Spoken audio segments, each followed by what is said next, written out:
My name is Colleen Mercer. I'm 34 years old. 5 years ago, my own family stood up at my sister's funeral and declared, in front of more than 200 people, that I was the one who killed her. No trial, no evidence. My mother didn't need any of that. She simply said it loud enough for everyone to hear, and from that moment on, I became a murderer in the eyes of the people who brought me into this world. They erased me from the family. No explanations, no phone calls, nothing. Then, just a few days ago, my mother texted me. Dad is in the ICU. They say he only has 24 to 48 hours left. If you don't come, that's on you. I drove through the night to get back. When I finally reached his bedside, my father looked at me, grabbed my hand, and whispered 5 words that shattered everything I thought I knew. You weren't driving, Colleen. Open the box. Before I tell you what was inside that box, and how it completely destroyed the lie I'd been forced to live with for 5 years, please take a moment to like this video and subscribe. But only if you've ever been betrayed by your own family, or blamed for something you didn't do. And drop your answer in the comments right now. If your family blamed you for a death you didn't cause, would you go back when they called? Type yes or never. Now, let me take you back to that fateful night. The text came at 11:47 p.m. on a Thursday. I was sitting on our couch in Franklin, Tennessee. Ryan had already gone to bed. Emma's nightlight glowed down the hall. The house was quiet except for the hum of the dishwasher finishing its cycle. My phone lit up. The number wasn't saved, but I recognized the area code. 614, Columbus. Your father is in the ICU at Riverside Medical. Pneumonia, sepsis. They're saying 24 to 48 hours. If you choose not to come, that's on you. Mom. I read it 3 times. I hadn't heard my mother's voice, even through text, in 1,847 days. The number was exact. I'd counted. The phrase, "that's on you," hit differently than she probably intended. It was the same phrase she'd used 5 years ago, standing in our kitchen 3 days after the crash, when I was still trying to piece together what had happened. If Sophie's gone, that's on you, Colleen. I sat there staring at the screen. I could have deleted it, should have deleted it, but I was already opening Google Maps. Columbus, Ohio to Franklin, Tennessee, 6 hours and 12 minutes. Ryan found me packing a bag at 12:28 a.m. He stood in the doorway of our bedroom, watching me fold a sweater I didn't need. He knew. He always knew. You don't owe them anything, Cole, he said quietly. You know that, right? I know. Then why are you going? I zipped the bag. Because if I don't go, I'll never stop wondering what he wanted to say. Ryan crossed the room and kissed my forehead. Call me when you get there. Not if, when. Like he knew I'd already decided. I left at 4:30 a.m. Emma was still asleep. I kissed her forehead, careful not to wake her, and whispered, Mama loves you. She stirred, but didn't open her eyes. She was 4 years old. She'd never met my parents. She didn't know she had a grandmother and grandfather 6 hours north who'd chosen not to know she existed. I drove I-65 north through the dark. Kentucky appeared in my headlights just after 6. The sun came up somewhere past Louisville, turning the sky pale and cold. At a rest stop just over the Ohio border, I texted Ryan. Past Louisville, 4.5 hours left. He replied immediately, Love you, drive safe. I bought terrible coffee from a vending machine and stood in the parking lot watching semi-trucks pull in and out. The air smelled like diesel and frost. February in Ohio felt different than February in Tennessee. Sharper. Meaner. I got back in the car.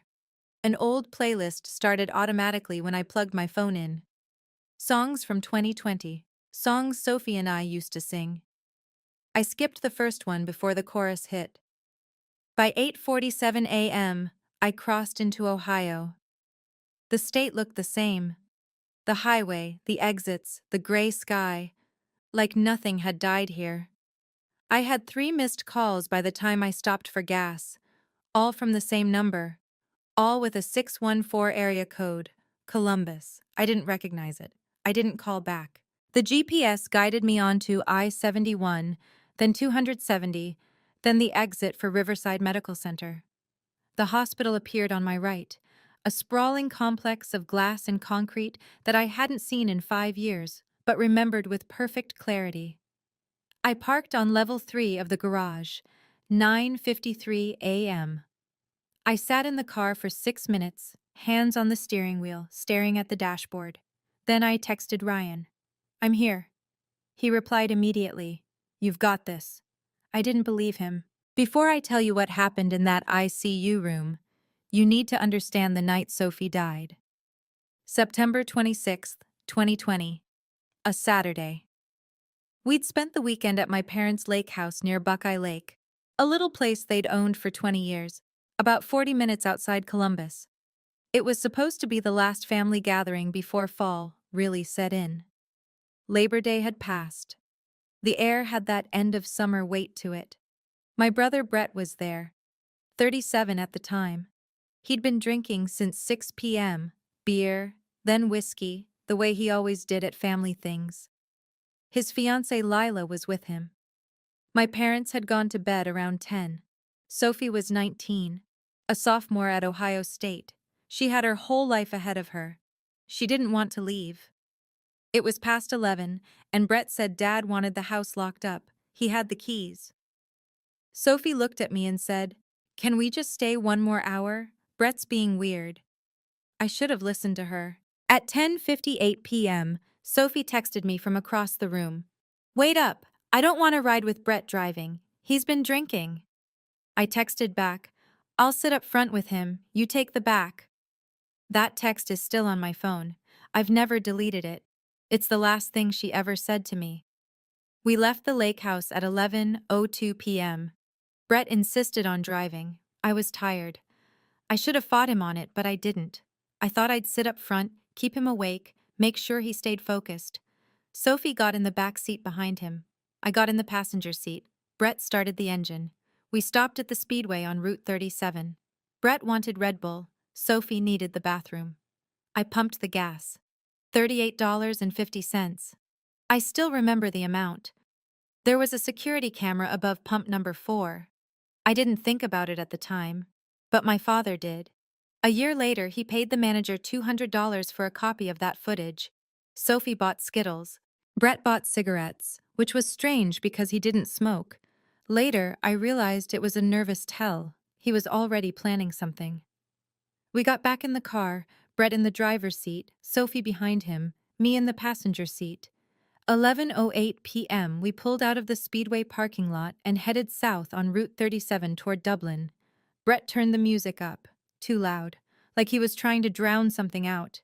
I remember Sophie's voice cutting through. "Brett, you're going too fast."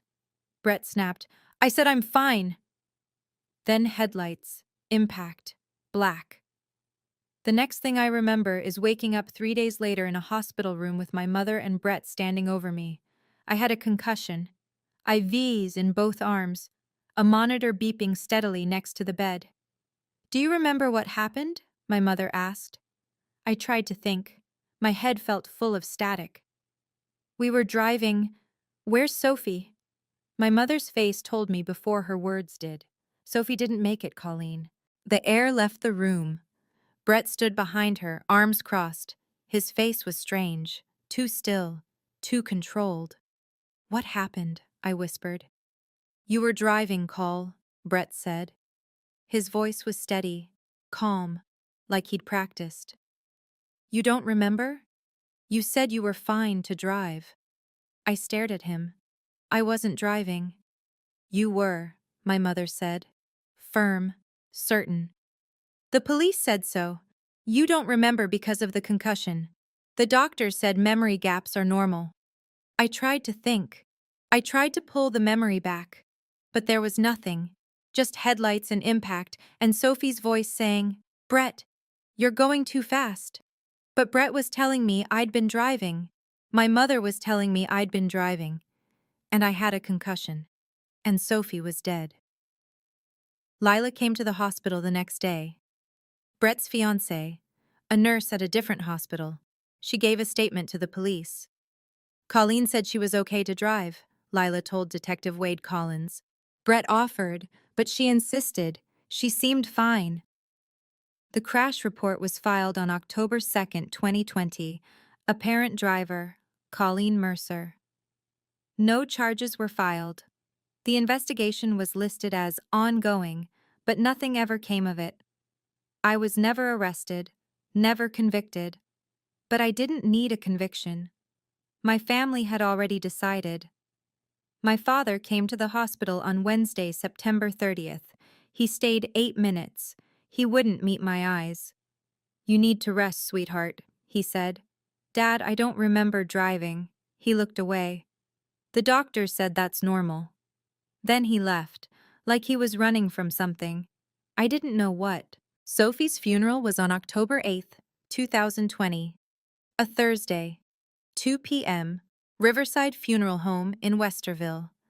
The same place where we'd buried my grandfather 6 years earlier. 200 people came. Maybe more. Sophie was in a closed casket, white with pink roses. The impact had been too severe for an open casket. There was a photo of her instead, her high school graduation picture from May. She was smiling. She looked so young. I sat in the back row, my own sister's funeral, and I felt like an intruder. Aunt June, my father's sister, sat next to me. She whispered, "How are you holding up, honey?" I said, "I don't know." That was the truth. I didn't know how I was supposed to feel. Grief and guilt were tangled so tightly I couldn't tell them apart. The burial was at Westerville Cemetery, Section C, Plot 47. Light rain started as the casket was lowered. My mother stood at the graveside, Brett holding her up. My father stood next to them, staring at the ground. I stood 10 feet away, alone. Ryan was next to me, holding my hand. We weren't married yet, but he was the only person who hadn't looked at me differently since the crash. The pastor said, "We commit Sophie's body to the ground, earth to earth, ashes to ashes." My mother turned. She looked directly at me, and she said it, loud enough for everyone to hear. "You killed your sister, Colleen. You killed my baby." Not screaming, not crying, just stated, like a fact. 200 people heard her. No one said a word. Not one person defended me. Not even my father. Aunt June gasped. Ryan's hand tightened around mine. Brett didn't contradict her. He just stood there, holding my mother, his face blank. I stood there in the rain, and I realized something. I wasn't their daughter anymore. I was the daughter who killed Sophie. If your family has ever believed the person who spoke loudest instead of the person who spoke the truth, leave the word truth in the comments below. That night, my family gathered at my parents' house in Dublin. I wasn't invited. At 8:32 p.m., my father texted me, "Your mother needs space. Maybe you should too." That was the last text my father sent me, for 4 years and 4 months. In the weeks after the funeral, I heard things. From Aunt June, mostly. She was the only one who still talked to me. My mother was telling everyone I'd been speeding. That Brett had begged me to slow down. That Sophie had been scared. The story spread. Through the family. Through my parents' church. Through the neighborhood in Dublin where I'd grown up. I became the daughter who killed her sister. Brett sent me one text on November 3rd. "You need to get help, Colleen. What you did, you need to face it." I didn't answer. I didn't block his number, though. I wanted to remember what they thought of me.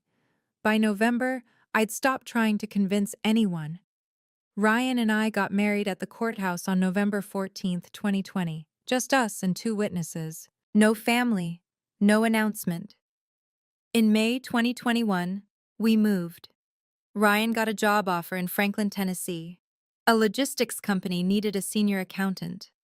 I found remote work doing operations coordination for a nonprofit. We packed a 26-foot U-Haul and drove south on I-65. I didn't tell my parents I was leaving Ohio. I just disappeared. The way they'd made me disappear. Emma was born on December 18th, 2021. 6 pounds, 4 ounces, Williamson Medical Center. The nurse asked, "Does she have a name?" I said, "Emma." After no one. Not after my mother.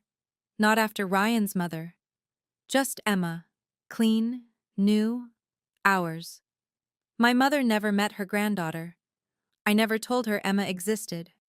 We built a life in Franklin, 412 Magnolia Lane, a small house with a fenced yard. Emma started preschool last year. Ryan made senior controller. I kept working. We had friends, routines, a normal life. But I couldn't bury the weight of a death I didn't cause. Emma asked me once when she was 3, "Mama, why don't I have a grandma and grandpa?" I said, "You do, baby. They just live far away." It wasn't a lie. They did live far away, in every sense that mattered. I walked into Riverside Medical Center at 10:07 a.m. on February 14, 2026, Valentine's Day. The irony wasn't lost on me. I got a visitor badge from the machine in the lobby, badge number A-0412. The badge had my name printed on it in blocky letters, Colleen Mercer. It felt strange to see that name here, in this building, in this city, like I was someone I used to be. The elevator took me to the 5th floor. ICU. The doors opened, and I smelled it immediately. Hand sanitizer, floor cleaner. That particular staleness that only hospitals have. I'd been in this hospital once before, 5 years ago, when they told me Sophie was dead. The smell was the same. My mother was in the waiting room, sitting in a vinyl chair near the window. CNN played on the TV above her, muted. She looked up when I walked in. She didn't stand.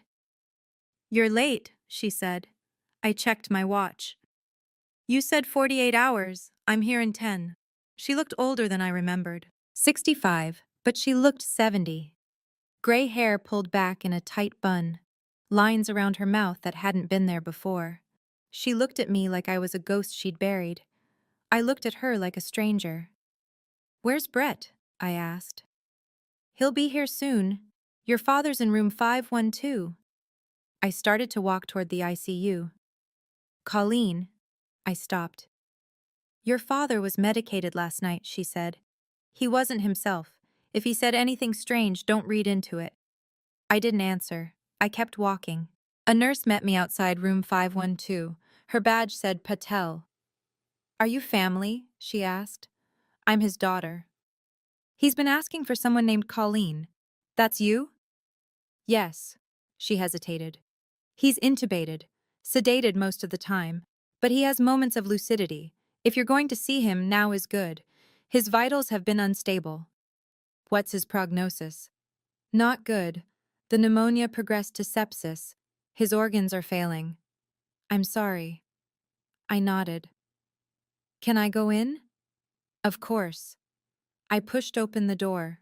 The room was dim. Monitors beeped softly. An IV pump hummed. The ventilator hissed in rhythm. My father lay in the bed, small beneath the white sheets. He'd always been a big man, 6'2", mechanic's hands, broad shoulders, the kind of man who could lift an engine block and make it look easy. Now he looked like he was disappearing. His eyes were open.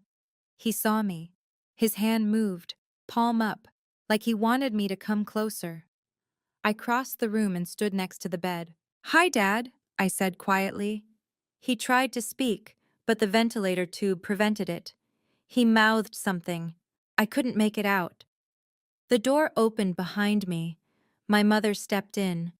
"Don't tire him out, Colleen." My father's eyes shifted to her. He mouthed one word. "Out."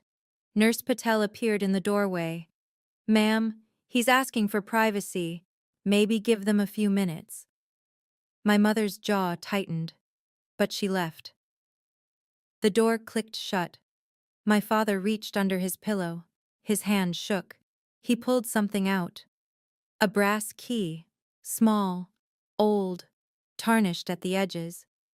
There was a number engraved on it, faint but readable, 214. He pressed it into my palm. His grip was surprisingly strong. I looked down at the key. It was warm from his hand. "What is this?" I whispered. He tried to speak again, but the tube stopped him. He gestured weakly toward the nurse call button. I pressed it. Nurse Patel came back. "What do you need?" My father pointed to the ventilator mask. She understood. She moved quickly, adjusting the tube slightly, giving him a few seconds of airway. "Just a moment," she said. "Make it quick." My father looked at me. His voice came out hoarse, barely audible. "Box 214, Fifth Third, Hendersonville Branch. Don't let Brett see it." The monitor started beeping faster. Nurse Patel moved back in, replacing the mask. "That's all the time I can give you," she said. But my father wasn't done. He grabbed my hand again, pulled me close. He whispered 5 more words. "You weren't driving, Colleen."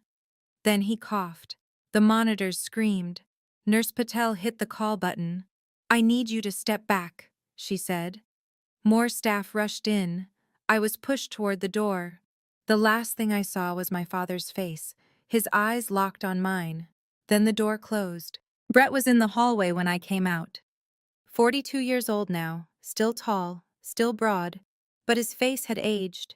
There were lines around his eyes. His hair was graying at the temples. He saw me holding something.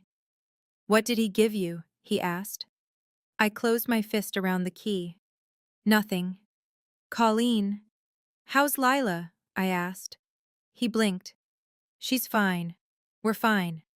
I walked past him toward the elevator. "Where are you going?" he called after me. "To get coffee." I didn't look back. I drove to the Fifth Third Bank in Hendersonville. It was 18 miles from the hospital, 22 minutes in midday traffic. I'd lied about the coffee. The key burned in my pocket the entire drive. "You weren't driving, Colleen. 5 years. 1,847 days. And my father had just told me I wasn't driving." The bank was on Main Street, a small branch in a town I'd never been to before. I parked in the lot and sat in the car for 3 minutes, staring at the key in my hand. Then I went inside. A banker greeted me at the desk. Her name tag said Sharon. "I need to access a safe deposit box," I said. "Do you have the key and ID?" I handed her both. She looked at the key. "Box 214. Let me check the account." She typed into her computer. Frowned. Typed again. Then she looked up at me. "Ms. Mercer, you're listed as an authorized user on this box. Your name was added in August 2022. "What?" "Your father, Grant Mercer, added you as a co-holder on August 14th, 2022. You have full access." 3.5 years ago, he'd put my name on this box 3.5 years ago, and never told me. Sharon led me to the vault, a small room with metal boxes lining the walls. She used her key and mine to open box 214. "I'll give you privacy," she said. "Take your time." She left. I stood alone in the small viewing room, staring at the box. It was metal. About 10 inches wide, 5 inches tall, 24 inches deep. I lifted the lid. Inside were 6 manila envelopes, organized, labeled, and on top, a letter addressed to me in my father's handwriting. "Colleen, open this first." My hands shook as I picked it up. The letter was 4 pages, handwritten, blue ink, dated August 14th, 2022. Sophie's birthday. She would have been 22. "Colleen, if you're reading this, I'm either dead or dying. And I owe you the truth I should have given you 5 years ago." Brett told me that night, in the hospital chapel. It was 3:42 in the morning on September 27th, 2020. 6 hours after the crash. He found me sitting alone. He was shaking, crying. He said he was driving. He said Sophie told him to slow down. He snapped at her. He said the last thing he remembered was her voice saying, "Brett, please." And then the impact. He said he woke up, and you were unconscious, and Sophie was gone. And he made a choice. He switched places with you. He told me he was terrified, that if they knew he was drunk, he'd lose everything. The business, his future, everything I'd built for him. And then he begged me not to tell your mother. I should have gone to the police right then. I should have told them the truth. I should have protected you, but I didn't. Your mother said, "We can't lose both children. Colleen is strong. She'll survive this. Brett won't survive prison." And I believed her. Or I wanted to believe her. Because it was easier than standing up to her. I told myself you were strong. You had Ryan. You'd survive this. Brett had nothing but that business and his future. If he went to prison, he'd never recover. I thought I was protecting my family. I was protecting a lie. By the time I realized how wrong I was, you were gone. You'd moved away. You wouldn't take my calls. So I built you this box. I hired a private investigator. I got the footage. I wrote the affidavit. I documented everything. I couldn't give you justice while I was alive, but I could make sure the truth survived me. I don't expect you to forgive me. I wouldn't forgive me. But you deserve your name back. You deserve to stop carrying Sophie's death. Use this however you need to. I loved you both, but I chose the child your mother wanted me to choose. And I'll die knowing that was the worst thing I ever did. I'm sorry, sweetheart. Dad. At the bottom was a notary seal, dated August 14th, 2022. Notarized by Karen Westfield. I read it twice. Then I set it down and opened the first envelope. Envelope 1. Crash report and scene photos. The official crash report. Report number OH-2020-FR-091438.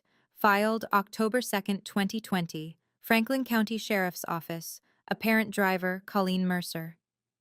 But beneath it were the scene photos. 14 of them. Photos I'd never seen. The car wrapped around a tree. The driver's side crumpled. The impact angle wrong for the story they'd told. And one photo that made my breath stop. Brett standing next to the wreck. His face pale, his eyes wide. He looked terrified. Envelope 2. Gas station footage. A DVD in a plastic case. Labeled in my father's handwriting. Speedway, Route 37. September 26, 2020. 11:02 p.m. Beneath it, a note. Paid $200 to manager for copy. GM. I couldn't watch it here, but I knew what it would show. Brett getting into the driver's seat. Envelope 3. 911 audio transcript. 3 pages. The call made by a witness at 11:21 p.m. on September 26, 2020. Caller, Jerry Palmer. Truck driver, independent witness, line 04. I saw him, the driver, going at least 65, maybe 70. On that curve, that's suicide. Operator. Can you see the driver now? Palmer. There's people around the car, I can't. Him, not her. He saw a male driver, before anyone told him what to see. Envelope 4. Father's memo. 1 page. Typed. Dated September 27th, 2020. 3:42 a.m. Brett found me in the chapel. He was shaking. He said, "Dad, I was driving. I panicked. Colleen was unconscious. I thought if they knew I was drunk, I'd lose everything. Mom can't know. Please, Dad, please." My father knew, within 6 hours of Sophie dying, and he said nothing. Envelope 5. Private Investigator Report 22 pages. Carver and Associates, Cincinnati. Dated April 18th, 2021. Subject, Brett Mercer. Findings. Total debt, $89,400. $52,000 owed to offshore betting accounts. $37,400 in personal loans and credit cards. Business succession plan in place. Grant Mercer to transition ownership of Mercer Automotive. Estimated value $2.1 million to Brett Mercer, pending personal stability assessment. Note: a DUI or manslaughter charge would disqualify succession. Brett didn't just lie to save himself, he lied to save $2 million. Envelope 6, unsigned affidavit, dated May 3rd, 2021. I, Grant Mercer, hereby swear under penalty of perjury that my son Brett Mercer confessed to me on September 27th, 2020, that he, not Colleen Mercer, was operating the vehicle at the time of the fatal collision that resulted in the death of Sophie Marie Mercer. It went on for 2 pages, detailed, specific, legal, never signed, never notarized, never filed. Paperclipped to it was a sticky note in my father's handwriting. I couldn't do it. If I file this, your mother will never forgive me. Brett will go to jail. The business will collapse. Our family will be destroyed. I'm sorry, Colleen. I'm a coward. But I'm keeping this, in case you ever need it. Dad. I sat in that viewing room for 40 minutes. The receipts spread out in front of me. Crash report, gas station footage, 911 transcript, father's memo, PI report, unsigned affidavit.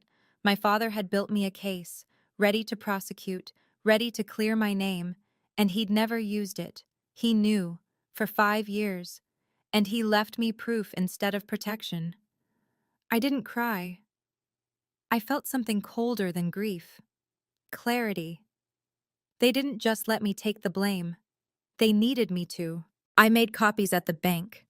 Sharon helped me without asking questions. Then I drove back to the hospital. It was 1:48 p.m. when I walked into the ICU waiting room. Brett and my mother were there, sitting in the same chairs. My father was still unconscious. Lila had arrived, Brett's wife now. She looked uncomfortable, like she didn't want to be here. I sat down across from them. I put a manila folder on the table between us. "What's that?" Brett asked. "Dad left me a safe deposit box," I said, full of things he'd been saving, about the night Sophie died. Brett's face went white. My mother said, "Colleen, your father was medicated. He wasn't himself." I opened the folder. "The crash report says I was driving," I said. "But the scene photos show the driver's side took the worst impact. If I'd been driving and hit that tree the way the report says, the damage pattern would be different." I laid the photos on the table. Aunt June appeared in the doorway. She'd arrived while I was gone. She stepped closer. "This is ridiculous," my mother said. I pulled out the next item. Dad got the security footage from the speedway on Route 37, time-stamped 11:02 p.m., 18 minutes before Sophie died. I set the DVD case on the table. "It shows you getting into the driver's seat, Brett. Not me." Brett stood up. "You don't know what you're talking about." His voice shook. I pulled out the 911 transcript. Call transcript, September 26, 2020, 11:21 p.m., witness Jerry Palmer. I read aloud. "I saw him going at least 65, maybe 70. Him, not her, not me." Aunt June started crying. Lila was staring at Brett. My mother tried to grab the folder. I pulled it back.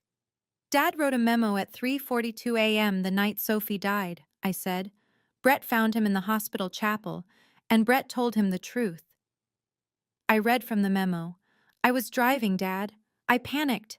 I thought if they knew I was drunk, I'd lose everything." Brett couldn't finish a denial. His mouth opened. Nothing came out. "Dad hired a private investigator in 2021, I continued. "Found out you owed $89,000, that you were about to inherit a $2 million business, and that a DUI manslaughter charge would disqualify you." I set the PI report on the table. "So you let me take the blame." Lila stood up. She backed away from Brett. "Brett," she said, "tell me she's lying." He didn't answer. I looked at my mother. "Dad wrote in his letter that you told him, 'We can't lose both children. Colleen is strong. She'll survive this. You chose Brett. You sacrificed me to protect him.'" My mother's face was stone. "You don't understand what it would have done to this family." Aunt June whispered, "Denise, my God." I stood up. "I don't want your money," I said. "I want my name back. I want Sophie's death to belong to the person who caused it. And I want you to know that I'm done carrying your lie." I picked up the folder. I've made copies, one for the sheriff, one for the insurance company, one for the family attorney, and one for me. I walked toward the door. Brett called after me. Colleen, wait! No. I stopped at the door to room 512. My father was still sedated, still dying. I walked in, kissed his forehead. Thank you, I whispered, and I left. If you were me, would you forgive a father who knew you were innocent but stayed silent for 5 years? Type yes or no in the comments. I drove back to Franklin that night. I didn't stay for my father's death. He passed at 11:38 p.m. My mother called. I didn't answer. I got the voicemail the next morning. I filed the evidence the following week. Certified mail to the Franklin County Sheriff's Office, to Progressive Insurance, to the family attorney, Dale Simmons. I didn't ask them to prosecute Brett. I didn't demand anything.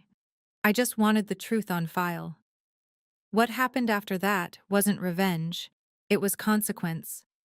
The insurance company reopened the case. Brett's business partners started asking questions. Lila filed for separation in late February. My mother didn't call, didn't apologize, didn't acknowledge any of it. Aunt June texted me on February 22nd. Brett is losing the business. Your mother won't talk to anyone. The whole family is falling apart. I'm sorry, honey, but you did the right thing. I didn't feel victorious. I felt tired. But I also felt light, like I'd put down something I'd been carrying too long. On February 26, 2026, I drove back to Ohio one last time. It was Sophie's birthday. She would have been 25. I didn't see my family. I went to Westerville Cemetery instead. Section C, Plot 47. The headstone said, Sophie Marie Mercer, beloved daughter and sister. It didn't say how she died. I brought flowers, daisies.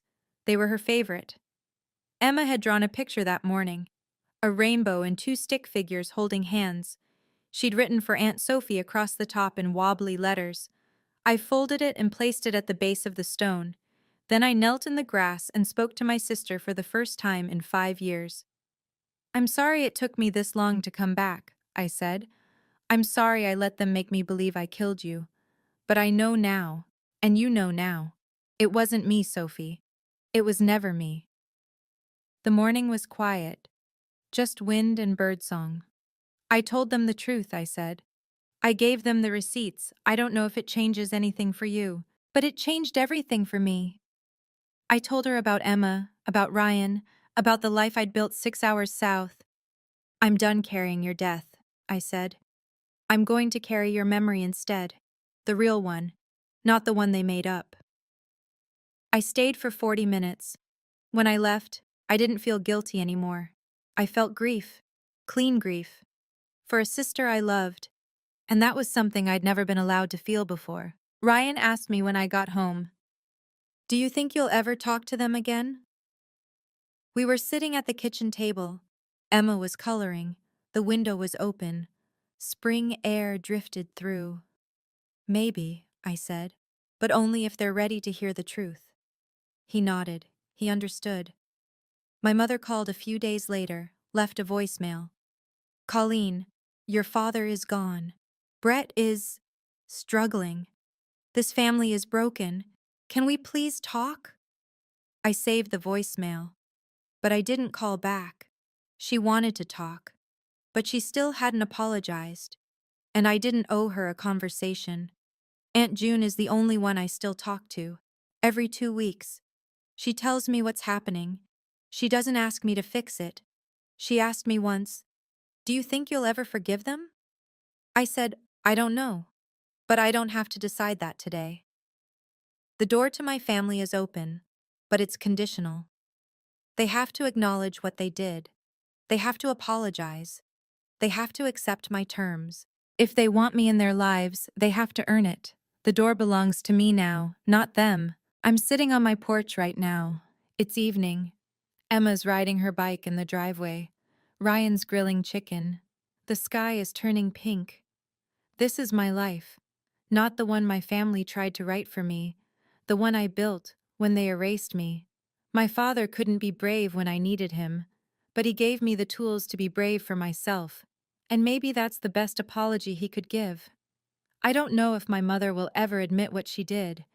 I don't know if Brett will ever face real consequences. I don't know if this family will ever be whole again. But I know this. For 5 years, I carried a death that wasn't mine. Now, I only carry the truth. And that's a weight I can live with. The door is mine now. I decide who walks through.